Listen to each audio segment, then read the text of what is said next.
Assalamualaikum warahmatullahi wabarakatuh. Perkenalkan, nama saya Vina Wahyu Lestari dengan nomor induk mahasiswa 9312011719. Di sini saya akan membahas tentang batas larangan dan hial di lembaga keuangan syariah.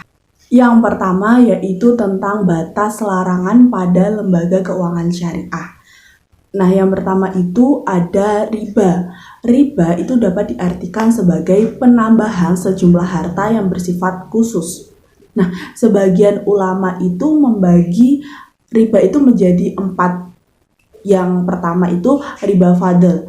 Riba fadl yaitu tambahan yang disyaratkan dalam tukar menukar barang yang sejenis, seperti halnya jual beli barter. Nah, ada 6 jenis barang yang masuk ke dalam kelompok ribawi, yaitu emas, perak, gandum, kurma, dan garam. Nah, yang kedua yaitu riba nasiah.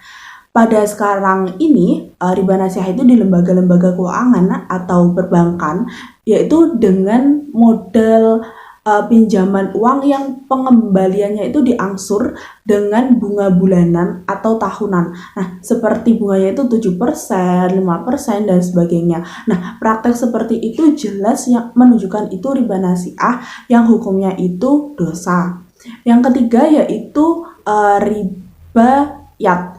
Nah, jual beli yang dilakukan seseorang sebelum menerima barang yang dibelinya dari penjual dan tidak boleh menjualnya lagi kepada siapapun sebab barang yang dibeli belum diterima dan masih dalam ikatan jual beli yang pertama. Nah, dengan kata lain, akad sudah final, namun itu belum serah terima barang.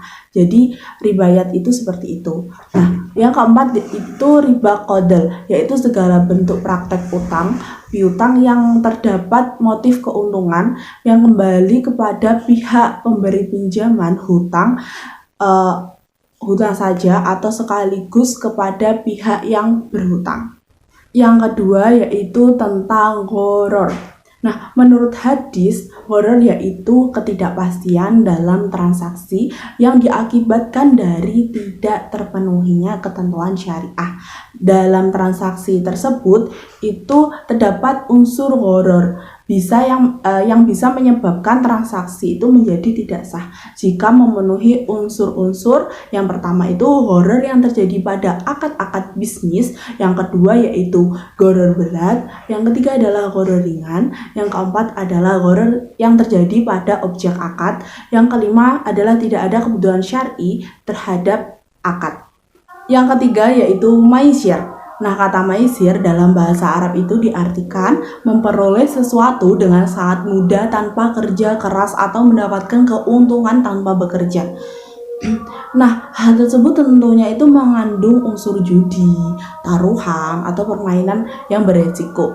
Nah, contoh dari maisir itu apa sih? Contohnya yaitu dalam suatu transaksi itu Evi membeli sebuah tiket lotre sebesar Rp1.000 per lembarnya dengan harapan akan memenangkan lotre tersebut dan mendapatkan hadiah dari lotre itu.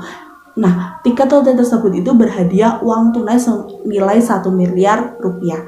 Nah, hal tersebut yang tidak diperbolehkan dalam lembaga keuangan syariah karena maisir itu seperti halnya perjudian. Yang kedua yaitu tentang hiyal pada lembaga keuangan syariah.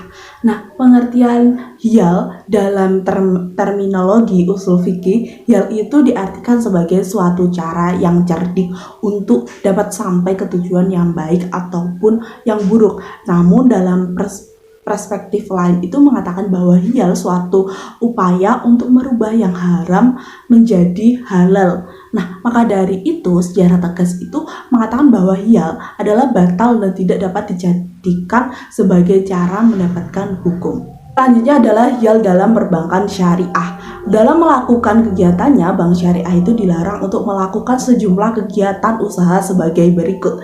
Nah, yang pertama itu Bank Umum Syariah dan unit usaha syariah itu melakukan kegiatan usaha yang bertentangan dengan prinsip syariah.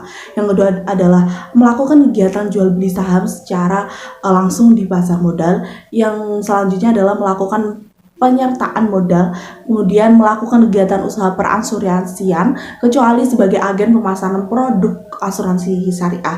Yang kedua adalah bank pembiayaan rakyat syariah. Itu tidak boleh melakukan kegiatan usaha yang bertentangan dengan prinsip syariah. Yang kedua adalah menerima simpanan berupa giro atau ikut serta dalam lalu lintas pembayaran. Yang ketiga adalah melakukan kegiatan usaha dalam valuta asing kecuali penukaran uang asing dengan izin OJK dan lain-lain.